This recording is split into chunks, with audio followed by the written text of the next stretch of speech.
Hello there, everyone. Welcome back to some more Let's Play Underrail.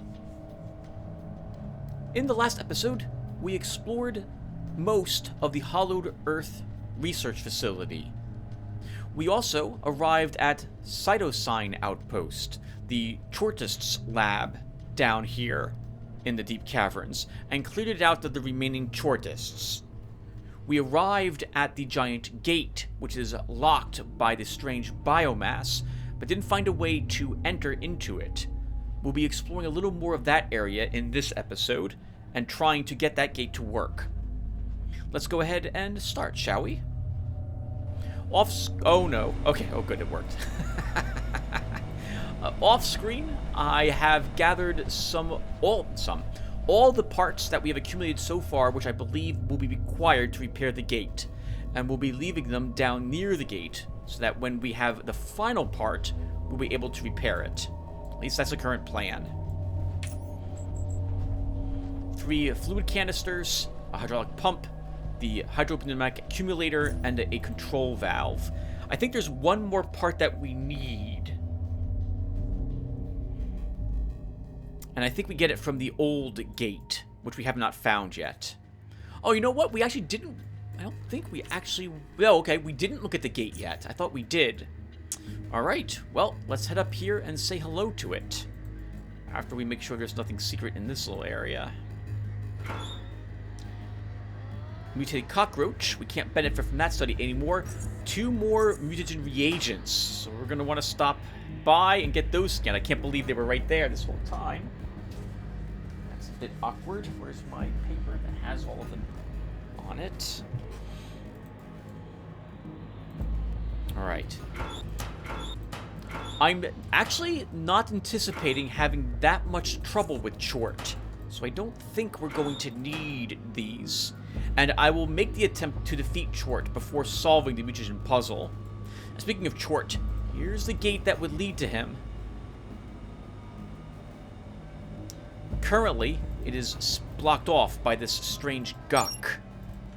It's also not powered, and the guck is sealing it shut. There'll be quite a bit of work we need to do to fix all this. Let's go ahead and see what progress we can make inside this facility. This is where the gate mechanism probably is located. And it's shut! So we're not getting in that way. Maybe, hopefully, there's an alternative way into it. There is. And hopefully, maybe, it's still, we can access it. It's not also sealed. That would be game over for poor Decker. But thankfully, fate has decreed, or Stig has decreed, that we should be able to get into this place without too much trouble. Can't activate that lock. Let's make... I hope we have the Muja Tanks A powered on. Otherwise, this isn't going to work. Oh, okay. So the electronic locks aren't functioning, but at least the door opens. I should really leave this door open, by the way. The holes in the ground make me a little nervous. Those are where chortlings will be popping up from if we take too long at this.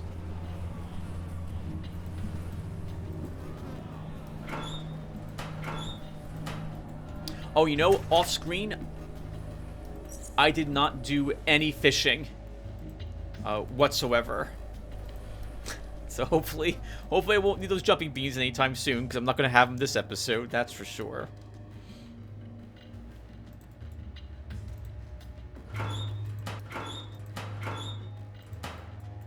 Nothing useful there. Nothing secret on those boxes. More chortling holes.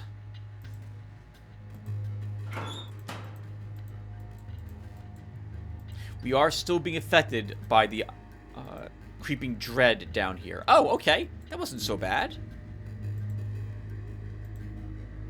We probably have to turn on power to Muja Tanks B to be able to open that gate.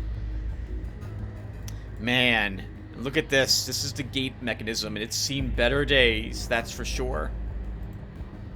There's a repair bot here that we can utilize to repair this gate if we took the appropriate core from the Arc Power Station. This is done in case you do not have the mechanics required to fix the gate, but I think we do.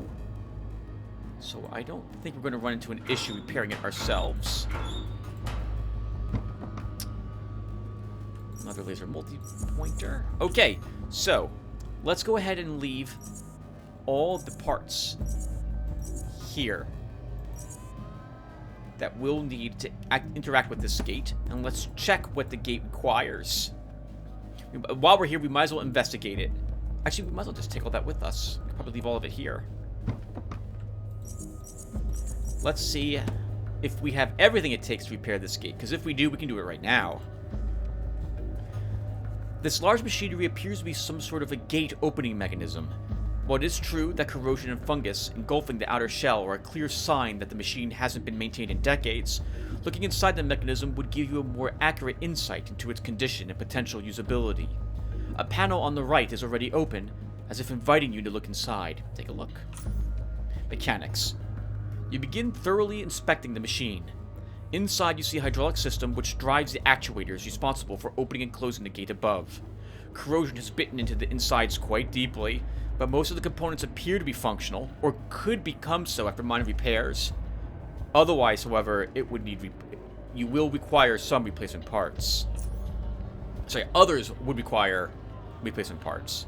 First, you will need to replace the main control valve with a new one. Second, the drive shaft by which the electronic motor drives the axial position pumps has entirely corroded and must be replaced. You take both the valve and the faulty shaft so that you can use them for reference when searching for replacements. Third, the hydraulic fluid reservoir has leaked and will need to be patched up before it can hold any liquid. Looking at the empty canisters just to the right of the machine, you estimate that you will need about 3 of those to fully fill the reservoir. Fourth, notice the system is connected to what appears to be a hydropneumatic accumulator, which connects to the outside of the machine. One is already in place, but the other is missing and will need to be installed. Even with all the necessary components, actually repairing the machinery is going to take a lot of time and effort, but you are confident that you are skilled enough to do the job. The only thing you'll need, if you are to repair it yourself, is to find some tools, preferably a complete set, which we have one of. On the other hand, what appears to be a repair bot sitting in the corner could prove useful and help you with the repairs. Well, let's insert the hydraulic pump drive shaft. The drive shaft you have seems to be correct for this type of pump and electronic motor. You set it inside the housing, and we'll install it when you begin the repairs. I wish it wasn't always the same one. This is the part we got from that giant labyrinth with the worms in it. And what we need, that drive shaft, the one we need to do this, is always located there. I would have liked if the drive shaft that you needed changed, so that you had to actually scour a little bit more. Maybe you could find it a little easier. Maybe you never had to even step foot into that labyrinth of worm-infested tunnels. But that's not the case. Let's insert the hydraulic control valve. I believe this is what we found in the Tithonus lab. The control valve you possess seems to be a correct match for this type of hydraulic system. You place the valve inside the panel and will properly install it once repairs begin. Insert the hydropneumatic accumulator. You simply place the hydropneumatic accumulator into its slot and gently push it in. After hearing a locking sound, you become sure that you have done everything correctly. Use a hydraulic fluid canister. Since the hydraulic fluid reservoir has a hole in it that needs to be patched up, you set the canisters next to the machinery to be used once repairs are completed.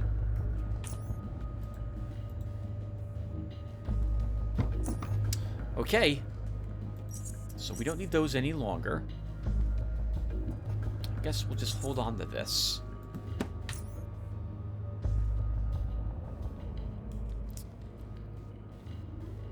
And it sounds like those were all the pieces that we needed. Really? I thought we needed something else from the working gate. I think we do. So let's go back upstairs now.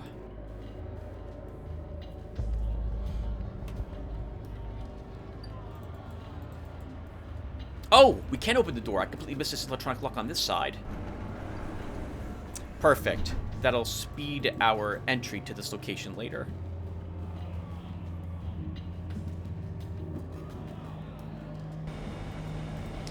Alright. Even after we have the gate mechanism repaired, we still need to get the goop off the front of it. About to say, that's interesting. We don't have any creeping dread on us. Only for it to, right then and there, immediately spawn. How about that? Alright. So, instead of going back to the Chortis domain, though, we're going to now explore south and east. There are other areas we have not yet investigated, and we're going to be looking for that other gate. We were told there is another one somewhere down here, so we're going to want to find it and take its parts to possibly help us repair the other gate fully.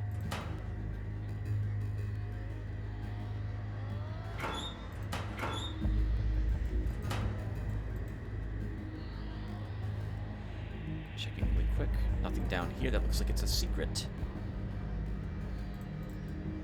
I've actually missed quite a few secrets, right? Vladimir told me I missed a bunch of secrets in the worm tunnels, and I'm just not going back to it. We missed 4 one-point Adi items hidden in there that can only be found by hovering your cursor over things. And this looks awful. And the electronic lock we would want to access is on the other side of that gate. So as before, let's see if there's an alternative way to enter this building. We see there's also toxic fumes being spewed around. So that hints that we're going to want our gas mask on us.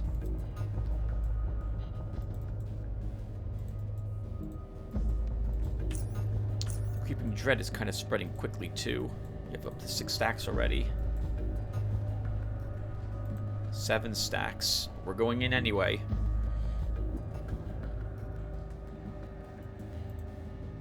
We pick up 2 stacks when we get in up to 9.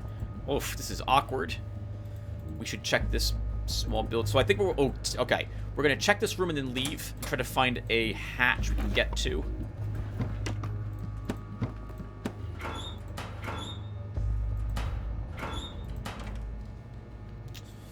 Could be something worthwhile in this locker.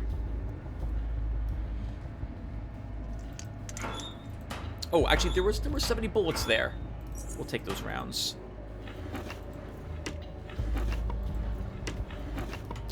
But nothing else in that little side room. It's like probably a security room. People checking in. Where security would check people who were entering the building.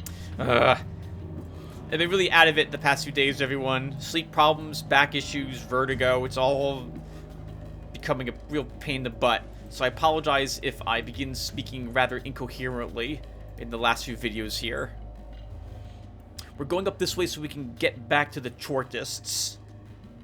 Since we know there's a safe spot for us to hide there so we don't get Chortlings.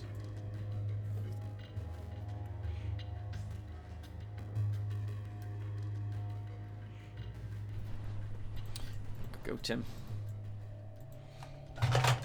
I'm going to need my pens in order to write down mutagen sequences for the 2 canisters we picked up.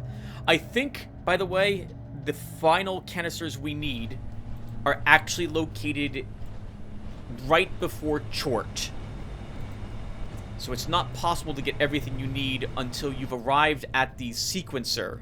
Because I think they're already in that sequencer, but you need to take them out to scan them. Because you need to know what their sequences are. There we go. Alright, so I think we go here. And then back to Hollow Earth and into this section of Hollow Earth, which I did not yet explore. I accidentally walked into it while trying to make my way back to Cytosine Outpost, which is why it's on my map. I hate seeing a number in my quest and my notes log, because it means there's a quest I just picked up. Let's go ahead and get rid of that. And what can we talk about, everyone, while we're doing this exploration? It's been a while since I was talking about the other games I was playing. I guess we could try going back to that briefly.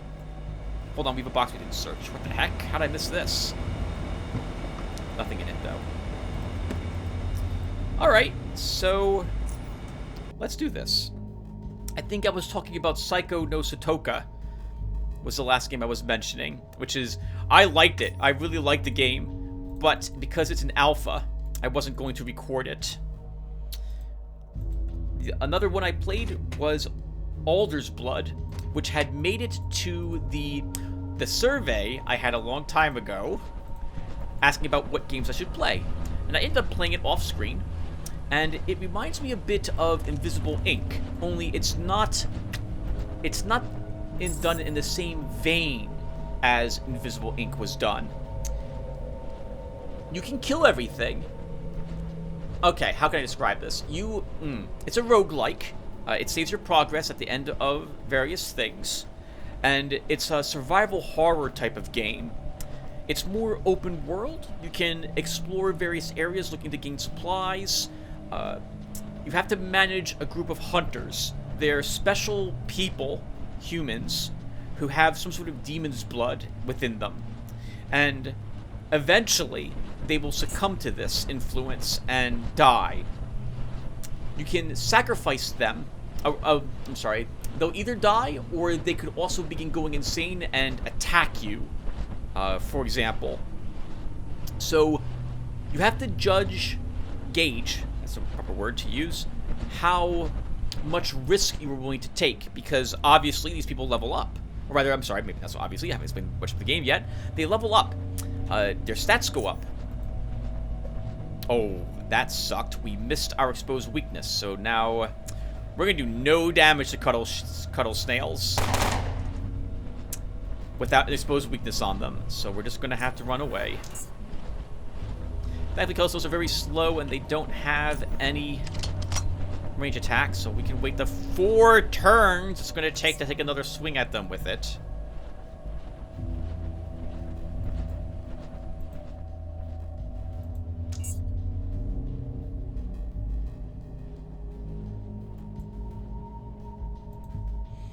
They're very slow.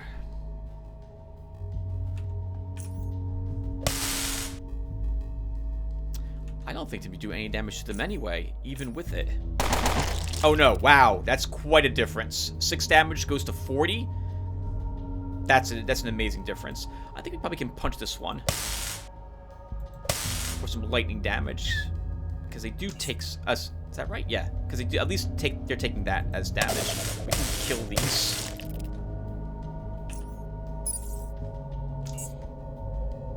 I would like to use exposed weakness to kill this last one with my pistol. One more turn. Poor snails. Too slow.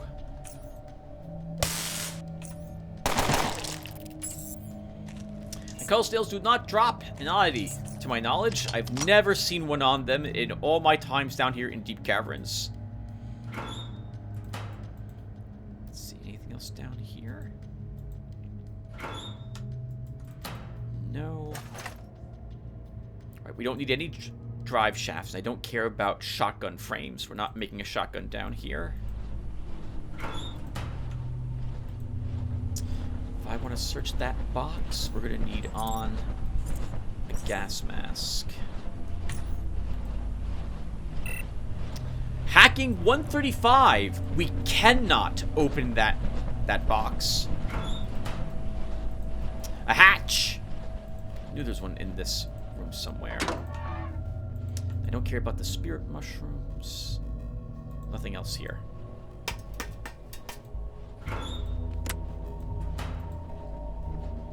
Interesting. A small barracks? I wonder who slept here. Anyway, so your objectives were generally to go and investigate areas and retrieve things from them. Very rarely, in my time playing the game, did I have to actually kill something. I think maybe only once, but I didn't get that far in the game. There's reputation you manage to get special quests and items from different organizations in the game. The world is some sort of post-apocalyptic setting where demons have basically conquered the world. I like the lore. The sound effects are done really nice. You have to be careful when you're sneaking. So, like Invisible Ink, you really want to avoid enemies rather than kill them. But you can kill them if you must. And killing them slower.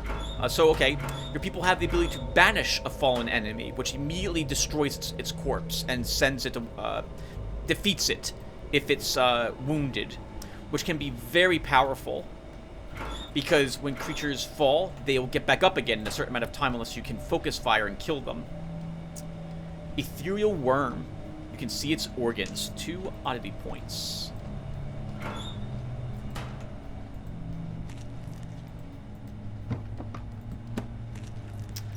That box would be important if we did not already have 1 dog crate. Okay. Ooh, we're contaminated 4 times. Let's head back downstairs. I thought the setting was nicely done. I liked that you had to... Well, you know, I didn't even fully finish exploring about what happens with the corruption. So, your people might go insane and begin firing your weapons randomly or at your friends. And that's awful because your people... Man, your hunters don't have that much life. And so if they start dropping in combat, you're going to lose a whole squad. And it can be really bad for you if that happens. You might not be able to come back from losing everyone unless you had a few other people in reserve. In any case, I like the idea that you had to manage their levels. And how much experience they were getting, how many missions you were sending them in with that threat. And you could have someone sacrifice themselves at an altar by performing this ritual, and they would then be able to transfer their experience, a portion of it, to someone new. And so it was all about leveling people up, or not all about, but the leveling process involved that your initial people, you get used to them, you like them, but they would eventually become a risk, and you would sacrifice them to transfer a good portion of their experience into a new person. And then, assuming that person didn't die, that new person would start at a higher level. They wouldn't die by the ritual. What I mean is that, assuming that while you were playing the game, that those people wouldn't die. In the process, they would be even higher level by the time they reach the same threat level. And I really liked that idea very much, but many other people hated that idea. And I think they reworked it somewhat when they came out with a patch sometime recently. We need to see what's in that box. We gotta go in there. Sorry, that desk. What? Well, then we know there's nothing useful in this if it requires lockpicking to access it, but let's do it. Nothing useful. And we can't get that box open because we can only hack 132. We didn't bring anything else with us to be able to hack that difficult of a hackable box. Let's go with that, Tim. God, this is awful. Can't speak today. That's just awful. Why am I here? Why am I'm not charging anything, Tim. I'm repairing my gas mask. I'm not. Am I? Is it mechanical? Okay, it is mechanical. Let's repair it. Repair the pistol as well.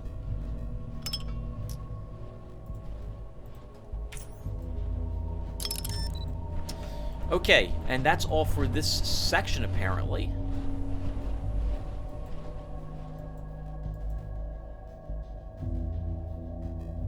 I got that box already. There's nothing down here. Alright, I don't see anything. Let's move back into this area and now search this area of Hollow Earth. And we've been here before. With only 2 stacks of Creeping Dread now. Hopefully we can get through this quickly. Anyway, so I really like that idea. I like the theme of the game. I loved that it really rewarded you for sneaking past enemies and or being extremely efficient when you decide to try to eliminate them by having multiple members of your squad continue to beat down on these enemies while they were down on the ground. So that you didn't have to use Banish, because when you bash an enemy to remove it, you gained some amount of corruption at that point. You would also gain it just as days elapsed, but a very tiny bit of it due to time.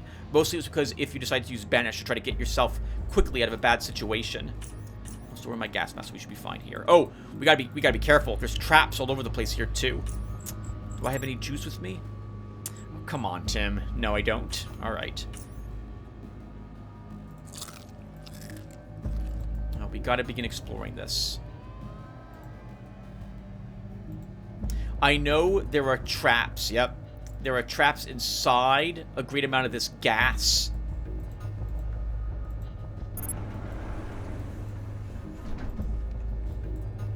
And we are here because there was a gate outside, and we were trying to access that opening mechanism to take its parts.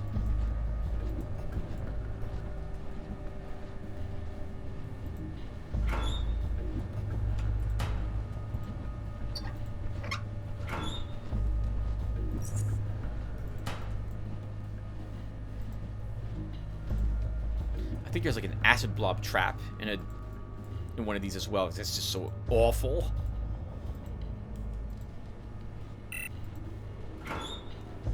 Tim, you don't even need to interact with that. Don't. That's pointless. All that does is open that gate, and you've already found a way around it.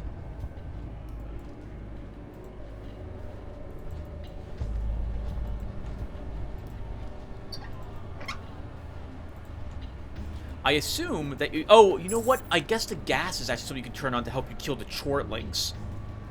I always assumed that it was something you needed to turn on to get the gas out of other areas, but I guess that's not actually the case. Let's let this cuddle snail get closer to us. Oh, that sucks. Doesn't it suck when you can't detect traps? I know they kill so many people in this game. Traps are nasty. At least that was a normal bear trap, but the toxins would have killed you. Well, if you weren't a cuddle snail. 2 more oddity experience points for finding that pendulum. Did I even search these selves? I was right next to them. I didn't search them, I think. Nothing there I care about. Come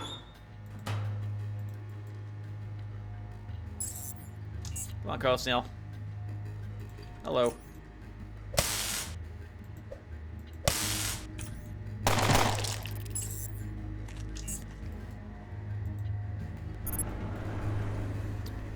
That will let us get out of this place a little easier, faster. Another cuddle snail. Come on. Oh! That stinks, doesn't it? Doesn't that really stink? Traps. They're awful, aren't they?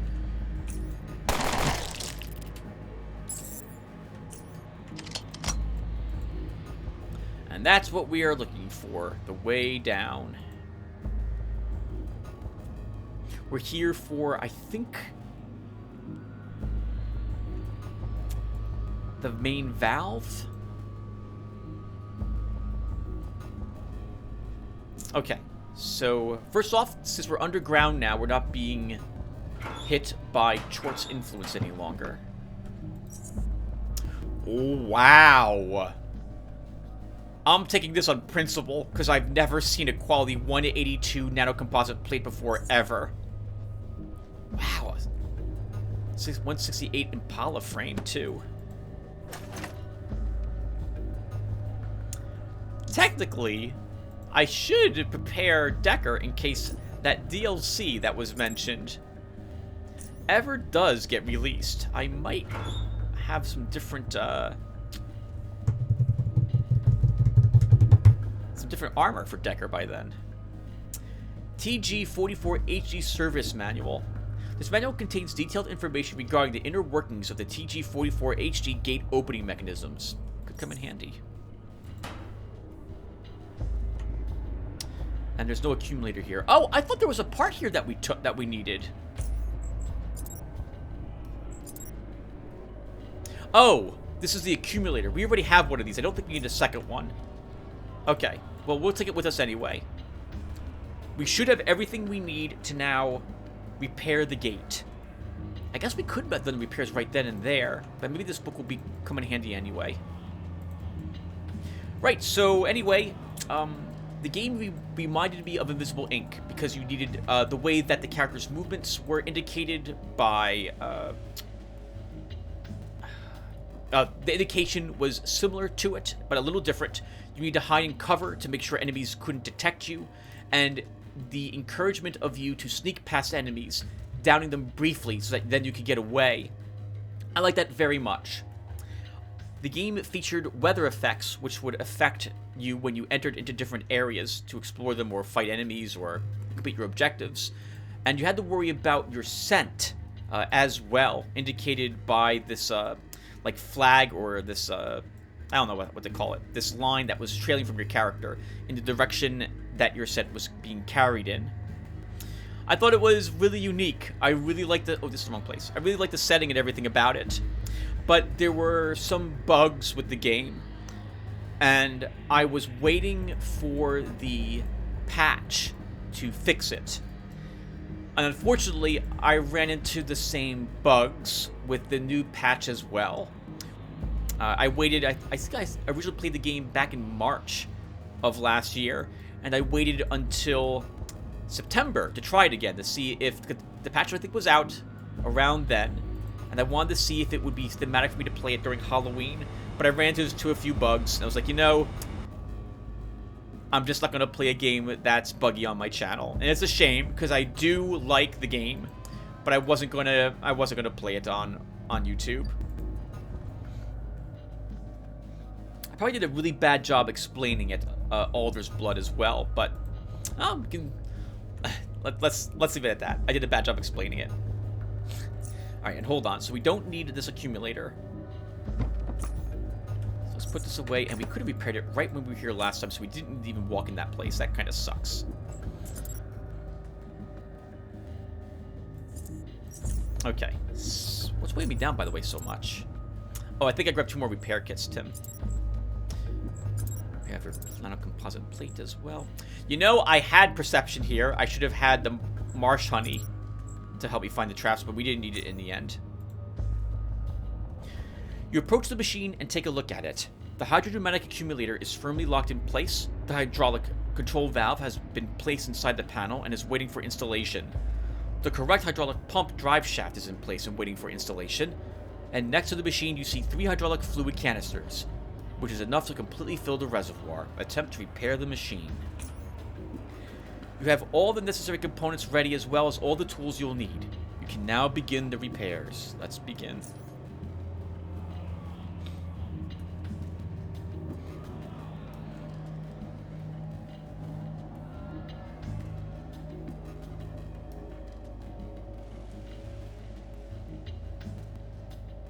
While you were aware from the start that installing life into this decayed piece of machinery is going to be a difficult task, how difficult, however, that you realize only after you finally rolled your sleeves and began working and looking back at your underestimation.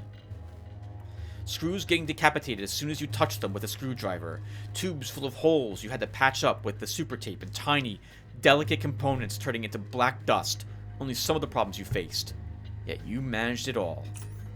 Now, after the repairs are completed, the last thing left for you to do is to pour the hydraulic fluid into the reservoir and check for any remaining holes. And this is what you do. After making sure that nothing is leaking, you close the panel. The only way to test if all this trouble was worth it is to try to actually open the gate. The gate controls must be above you near the gate, seeing as there is no controls visible in this room. Alright, that should have repaired our gate. For Tort's gate. But we will not be able to interact with the device until it is powered on. And until we have removed the goop from it. So our next stop will be heading back to our storage, because we're going to have to visit the fungal forest next.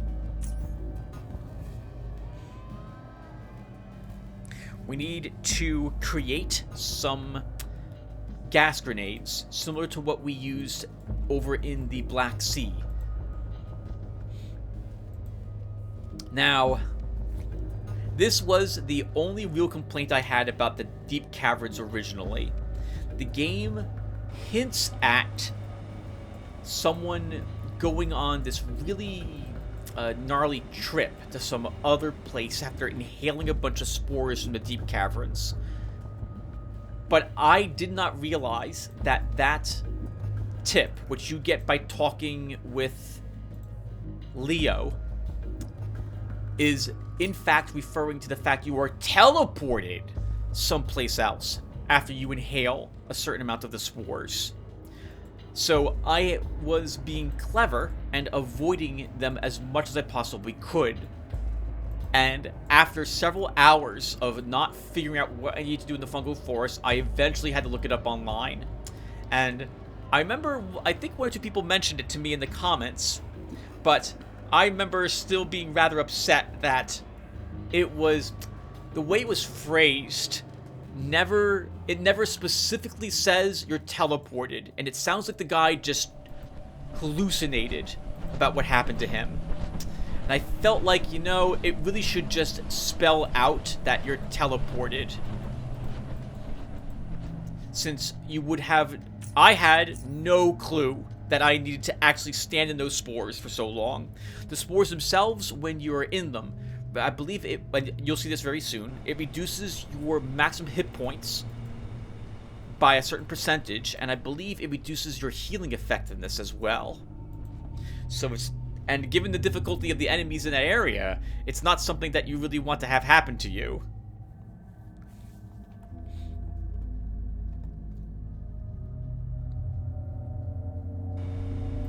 Anyway, the thing we need from that forest... well, there's two things, I think, if I recall correctly. Actually, no, there's just one thing. That's right, we don't need the dog crate for the fungal forest. Unless you want to do something really awful, but we're going to do that thing anyway. Since I'm bringing the dog crate with me. Right, I forgot. We need the heart of the fungal forest, is what I'm going to call it. And we get that from one particular mushroom, which can only be accessed after you inhale a certain amount of spores. Hold on. I don't want this with me. These are craft... oh. Crafting components are stored in here, Tim. I probably should fish.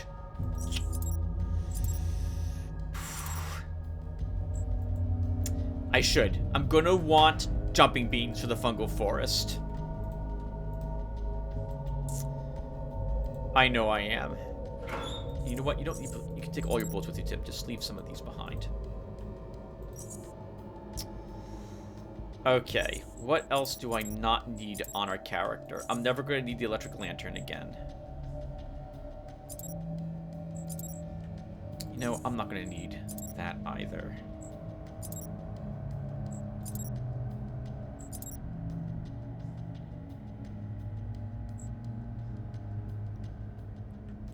I think we're done with the jackhammer as well.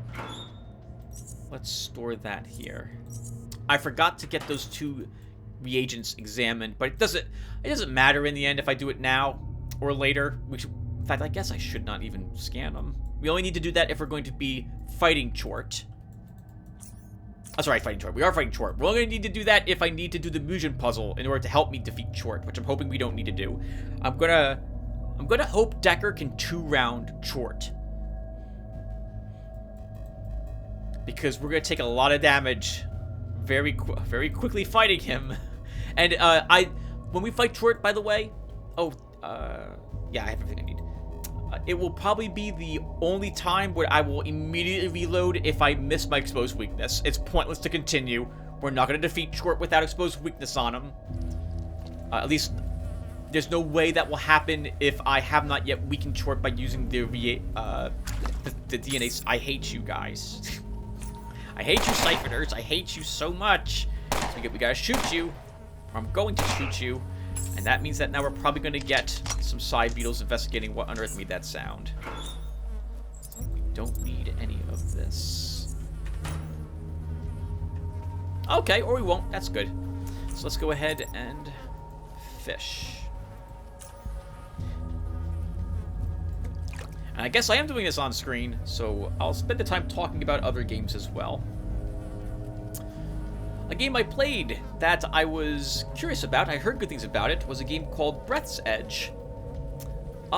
It struck me as like a exploring crafting game, but I didn't like the humor in it. And I felt the narrator was rather annoying. right away to me. And so I gave up on the game pretty early. I think I played it for less than an hour. I just wasn't interested in listening to the gentleman talk, and the humor just didn't strike me as being very funny. It wasn't for me in the end. I could tell pretty much after the first 10 minutes of the game. And, well, that was it.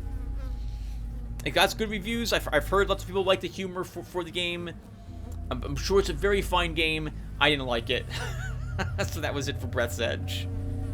I tried a game called Glaucoma, which it was kind of Halloweenish. I got the impression it was going to be like a Doomish type of game against weird, strange body horror creatures in a creepy like cave / science-themed environment. Some sort of experiments have been going wrong on a different planet. And it looked interesting, but I immediately hated it when I began playing it because the FOV was just awful in the game. It was like I was playing, but your character is zoomed in, like his face is pressed up against the iron sights of his gun, and everything felt really awful. I couldn't turn effectively. I was getting motion sickness playing the game. I didn't like it whatsoever, and I couldn't find any way to change the FOV. I should check it again to see if it's been changed. And by the way, we're going to keep fishing until we get like probably 4 eels. Because that's the only thing we want. We just want eels. We need the electrolyte solution that we can get from them. Now, let me check really quick. Let me look on Steam. Steam is Glaucoma, has it been patched now? Glaucoma, Chapter 1.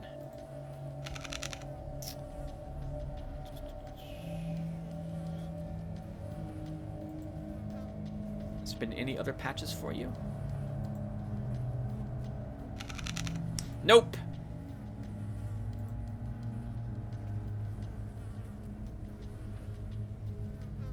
Yep, in fact, some of the same people on the forums about this game are asking, like, can we please change the FOV? And it's just dead silence. The game wasn't very expensive. I think it was like $5 only. And lots of people seem to like it, but I can't play it. No way. The FOV is just absolutely abysmal to the game. I can't stand it. So, played it for an hour. Actually, no, I did play it for an hour. I played it for an hour. It never got any better. I watched the recording, and I was just super frustrated, and I felt really sick because of the FOV. Ended up just being a game I just decided not to upload it. We're not going to find any eels down here, am I, game? We're just going to find a bunch of special fish that I don't care about. Let's fish up another 4 fish. And if I don't get an eel, it was just a waste to put those points in biology because we're not making jumping bean down here. Right, there was no electrolyte solution anywhere above us. Okay, what a waste of time that was. Alright, forget it. We're not making any of them, or we're getting a special fish that we don't care about. That freaking really sucks. Come on. I'm not willing to spend... So, something about recording games and me as well is I generally do not like farming in games off-screen.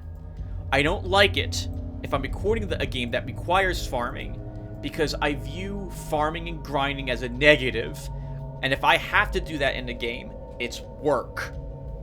And I'm gonna want to record the work because I think it's important that people see why I'm getting frustrated with the game. And there is, in Underrail, some farming, grinding required, especially if you're playing in oddity mode. You might get unlucky and not get the oddity items that you need from certain creatures. It's the only real complaint I have. Well, there's a few for Underrail, but generally it's an amazing game. I do love Underrail. There's a handful of things I find annoying, but I'm willing to forgive the game for those things.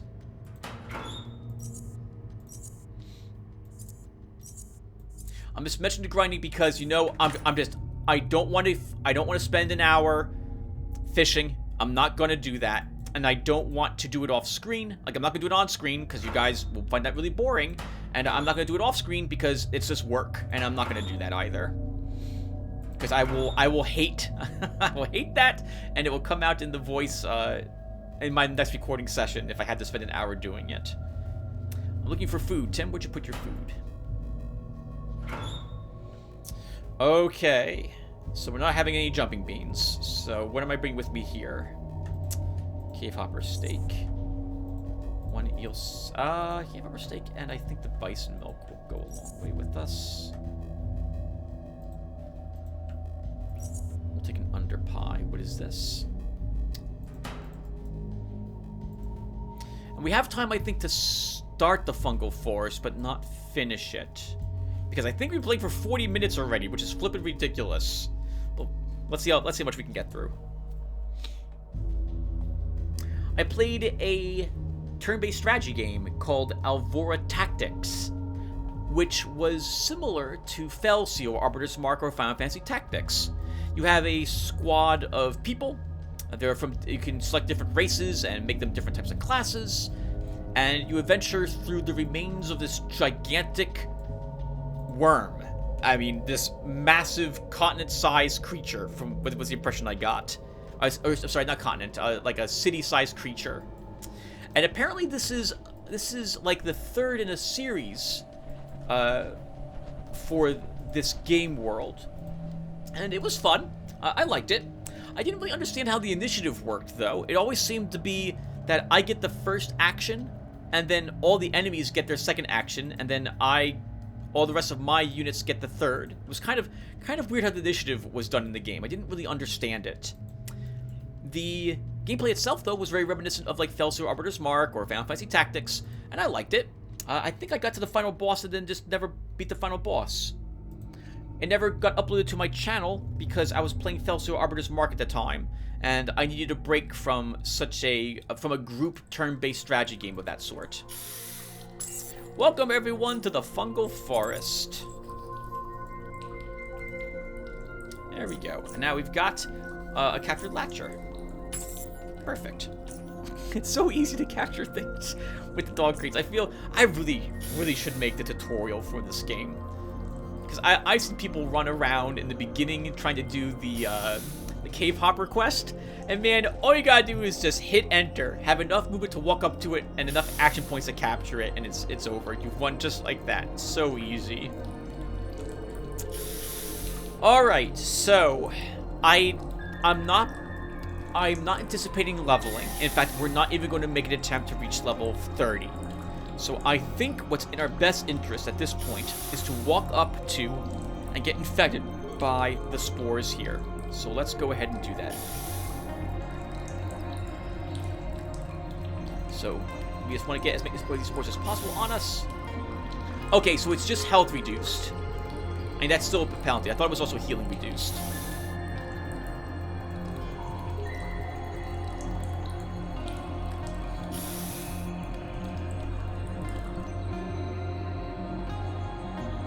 That is what we're after.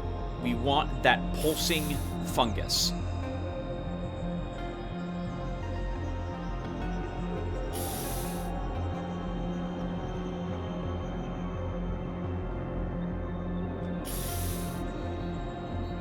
Actually, maybe we can do the fungal forest right now. Ugh, my head is killing me. Where am I? Yep, and now we are in a completely different section of the fungal forest that, to my knowledge, you can only reach by inhaling those spores. My only real complaint about the deep caverns was this. Alright, let's have some cave hopper steak. And now we want to avoid as much of the spores as possible. You know, and I bet there's secret hidden stuff in the fungal forest. Yeah? Not gonna activate? There we go.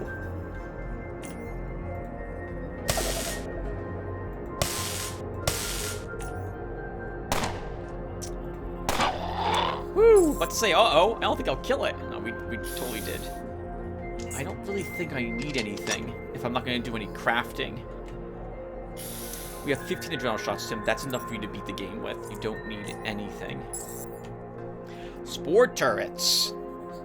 We can just ignore those. Spore turrets, to my knowledge, reform after you kill them. So we don't want to really waste time fighting them. I recognize you, monster. I suppose weakness is still on cooldown.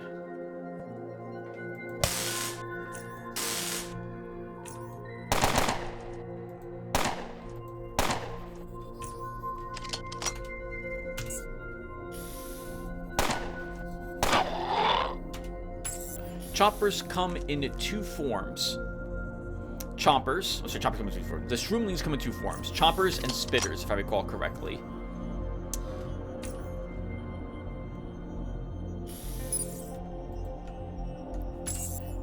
And there's a spitter. Alright, can we kill you from ranged? I'm gonna need a bullet time if I want to use normal bullets to do it. I'm gonna need to move up a bit.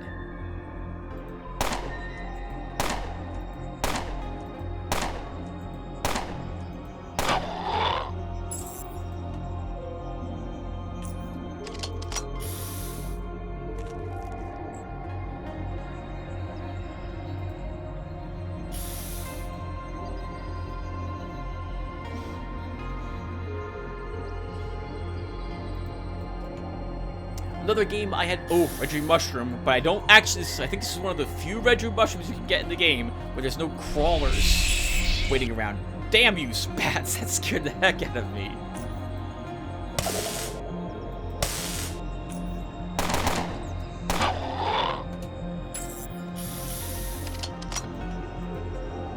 Another game I had played was called The Deed. It's a puzzle game, and a very interesting puzzle game. You're not the hero in this game, you're the villain. It's a reverse murder mystery because you're attempting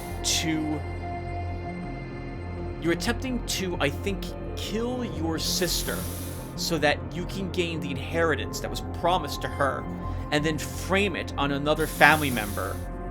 And depending upon the answers that you give and how you go about it, as long as what questions you ask and so on, even during the first parts of the game, will determine your success at tricking the investigator in the second part of the game. I thought it was really well done. I really liked it. The only reason why I didn't record it is because it's also very short. I was able to beat the game in like 20 minutes or 25 minutes or so. I was actually also able to do it the very first time. It's a roguelike. I don't think you can save the game. You gotta do the whole thing from beginning to the end. And I was able to kill my sister, and I framed it on my mother. Oh, but it strikes me that all of your family, your sister, your father, your mother, you, the butler, the maid, the cook, they're all actually kind of really terrible people. You yourself are included in that, by the way. So I didn't feel too bad about it, but it was rather interesting. I did like that game. I might play it for Halloween next year as a very quick one-off. I played Insanely Twisted Shadow Planet, was the name of the game. It's an old game. It's been around for a long time, and I've owned it but never played it. And I liked it up until a certain point. I liked the exploration. I liked the way the graphics were done. I liked the atmosphere. Well, I said that. The atmosphere of the game was also incredibly well done. It's a Metroidvania type of game, only you're flying this little UFO with a little alien in it through a gigantic, nightmarish-like planet. A bit reminiscent of, what was it called? Biotica, I think? There's a point-and-click adventure that I can't remember the name of at the very end of, but it involves this this virus made of like darkness that was feeding on creatures, and it struck me that the foe in this game was similar to that.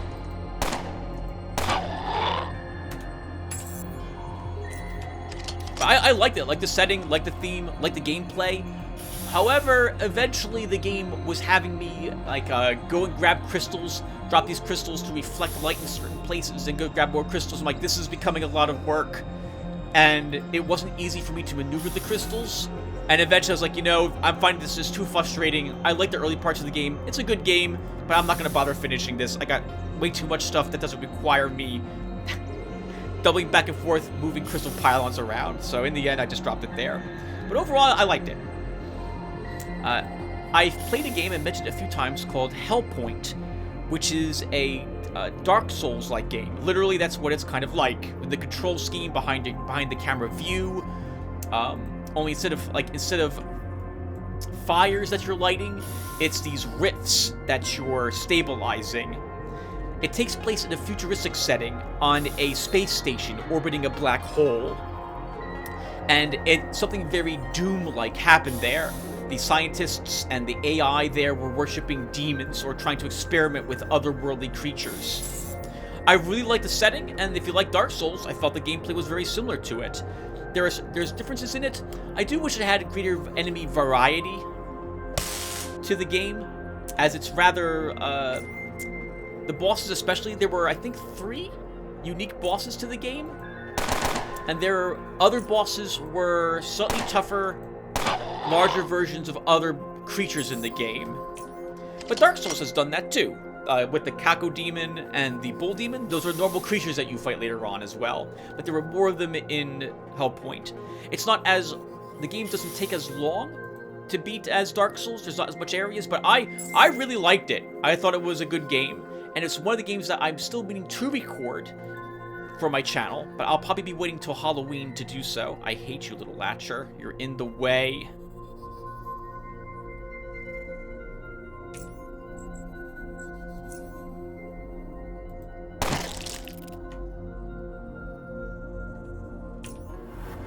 If we can kill the Spore before it shoots even once, all the better. We can't expose weakness it, though. We're not killing it in one go. I don't think I can stun it either. I can't hide from it. Let's activate our shield. And we'll just do as much damage as we can. Which means I needed an aim shot, Tim.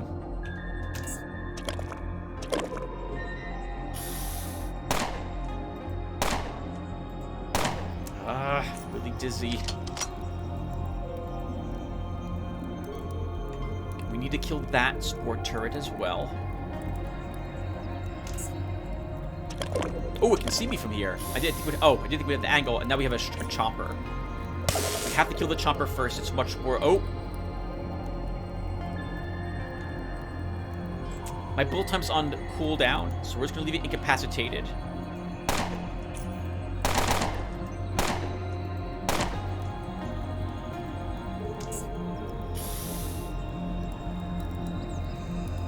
If you see the bubbles, that's because the Spore turrets are regenerating.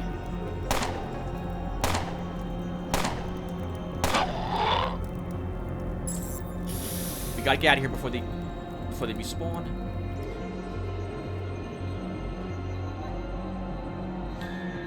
And I think this is the giant... I thought this might be the giant area we saw earlier, but I guess it isn't. Alright, hold on. Let's recharge our shield. Yeah, so it's got the same, different weapons have different patterns of movement. I like the way that they did magic energy. It's just energy in that game. And it's a futuristic setting. You gain access to, like, some ranged weaponry, like lasers. There's, like, a hell shotgun you get. But your energy that you use to fire these, it doesn't regenerate over time, not to my knowledge. I believe you gain it for making melee attacks with various weapons, and your melee weapons all have a leech value to them. Hey, fossilized egg. Nice. One more oddity point. Not that it's going to matter overly much.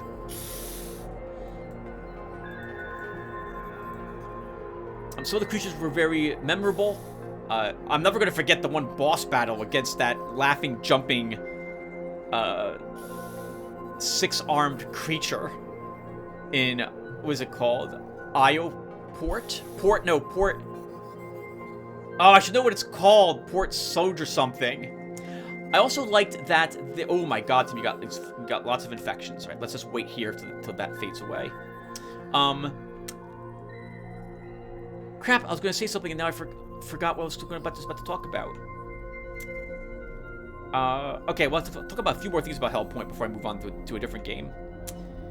You can increase or decrease the difficulty of the entire game, all the creatures, by using these idols, these little icons in the game. Sorry, no, they are idols. They're stone faces. Some make it easier, some make it harder. It sets your difficulty, though, permanently to that until you unset it there. And so you got to be a little careful, because I think you get the more difficult one before you get an option to reduce it. And they're one-use only items, and you can't undo it when you make it.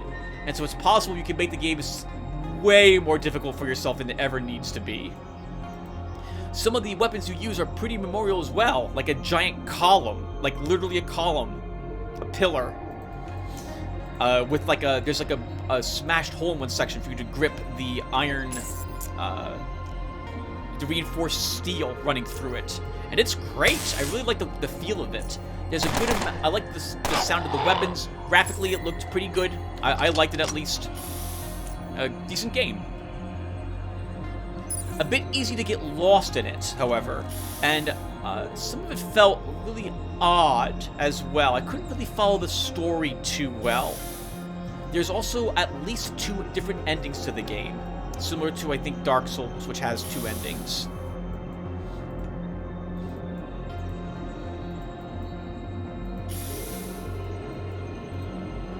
Oh, you're kidding me. Oh, this wasn't the right way to go. Hello, Chomper.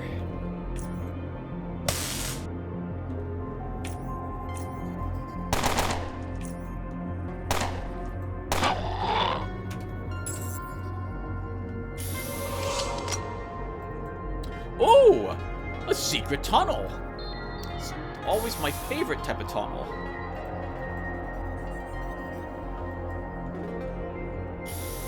Oh, you know, I don't think I ever got to the skeleton before. What do you have on you? Some batteries, some canned stew, and a few hypos. And a decent crossbow part. Alright, so not much in here.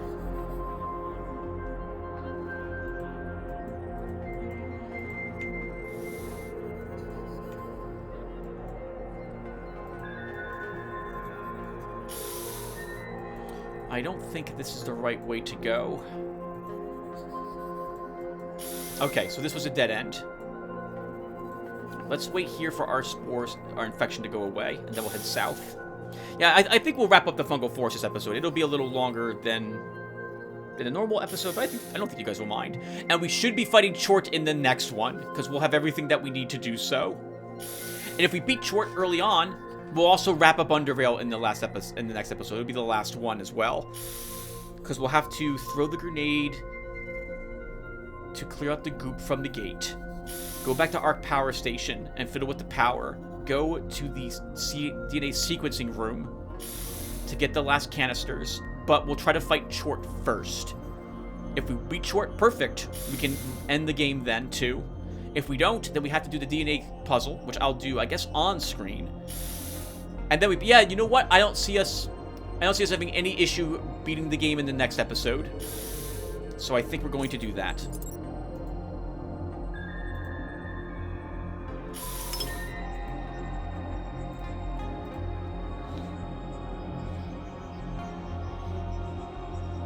What else was there about Hellpoint really quick? Oh, Tim, you better hurry.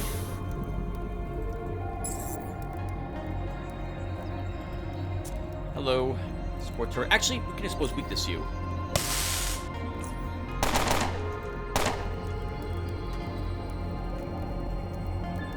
Oh, we got a little latcher angry at us. There we go. Load. Get out of here. Now we wait here. Hopefully that doesn't turn into a little creature. Alright, while we're waiting for those spores to die down, another game I played was Lovecraft's Untold Stories. It's a twin-stick shooter roguelike, which combines various Lovecraft stories into one total story as your character adventures through various areas of the world. There's several characters you can choose from, and I think they go through the areas in a different order. They fight, I think they fight different creatures, but don't quote me on that. And you need to play through all of them to have the best chance to actually beat the final bosses, which I think is, what is it? Shub-Niggurath, Cthulhu, Dagon. I think, is the Black Prince? Sorry, what's it called? Narlathep is another one I think that you fight. I didn't get very far in it though. I like the game. I like the setting. Combat's really quick in that game. It starts out easy enough, but oh my god. Later on, you can die really quickly. It's a roguelike. You eventually go back to a main hub in order for you to store stuff in the chest, bring various stuff with you.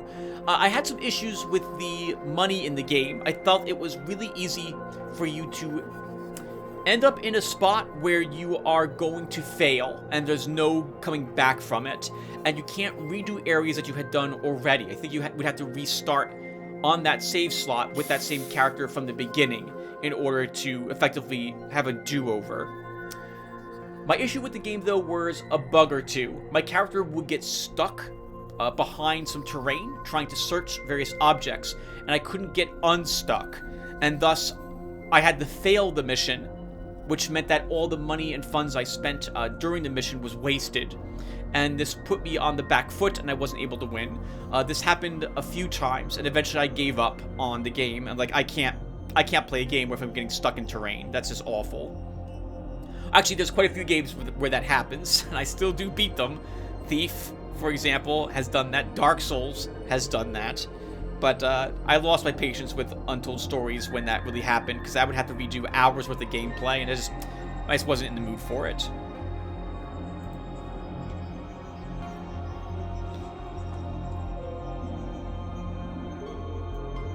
Okay, this is it! This is what we're here for, those Pulsating Roots. Let's go ahead and start this. So, this is a bit tricky, because we need to destroy the Pulsating Roots. But we have these spore turrets near us too.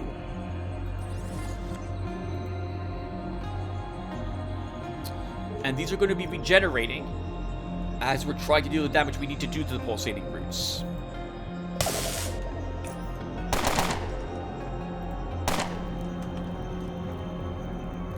We gotta charge this one next.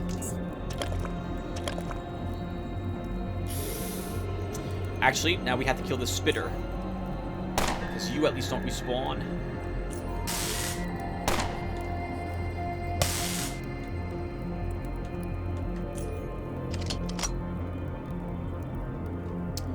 I should probably use some special drugs for this fight. Did I bring any super soldier drug with me?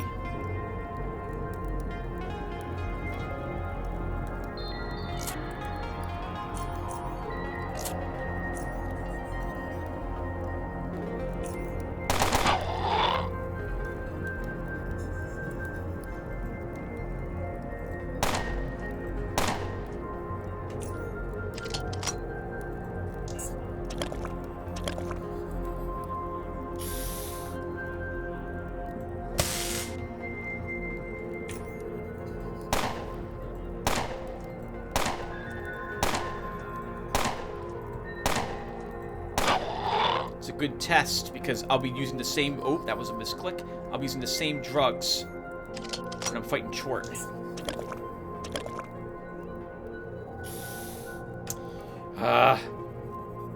And of course, the little latcher is in the way, because of course it is. We need to kill this spitter next.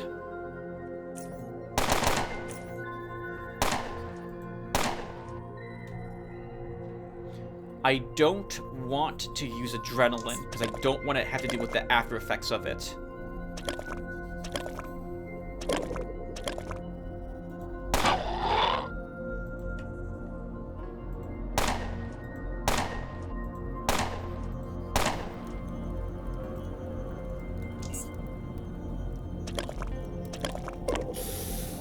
Okay. I think we can start working on this now.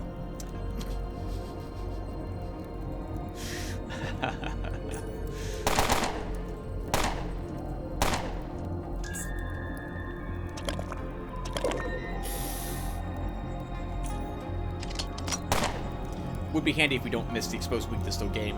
It's a gigantic wall-sized pillar, and we have a 95% chance to hit it, and we missed.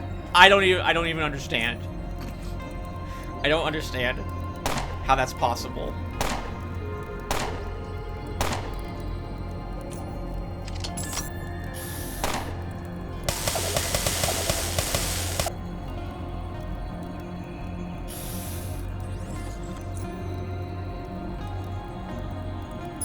Okay. That will deal with the pulsating roots.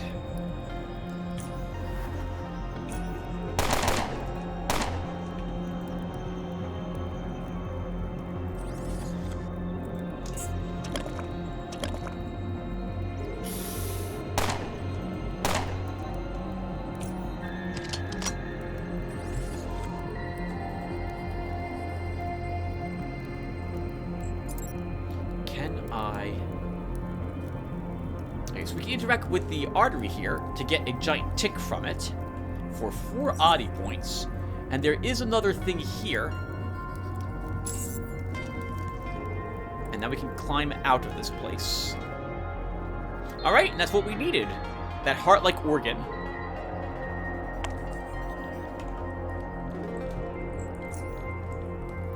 All of the spore turrets, now I think in the fungal forest, are permanently destroyed. And we are done with the fungal forest. We don't need to be here any longer, everyone. So let's get out of here, and then we'll call the session at that point.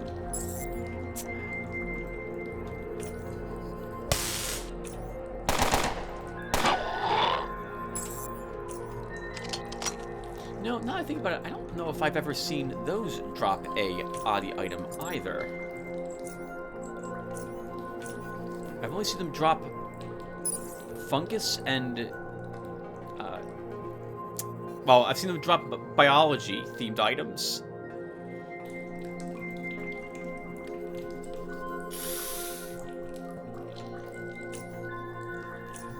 You just want to get out of here. A spitter and I misclicked. You know what? I'm just leaving. Forget it. I'm just leaving. Goodbye. All right. So let's. I can do it off screen. All right. So I'll do some more inventory management, everyone. But I'm going to start prepping for Chort because we're fighting him in the next episode. All we have to do is make the grenade, get over there, and get rid of the goop around the gate. And then we can get access to Chort. We'll try to fight him again once to see if we can just beat him without needing to do the magician puzzle. And if we fail that, if it's obvious that we can't beat him that way, which we'll know, we'll pretty much know if it's not possible, if it's possible or not during our first attempt. Like if we're not doing, he's regenerating 200 points per round, we're not putting any significant damage on him because he's healing all of it, we'll know.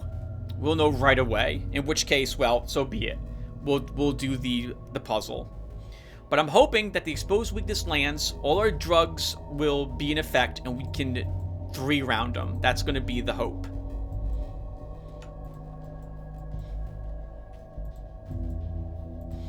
Alright, so I'll stop here. Thank you guys for watching. I'm going to come back. It'll be time for Chort. I'll see you guys then.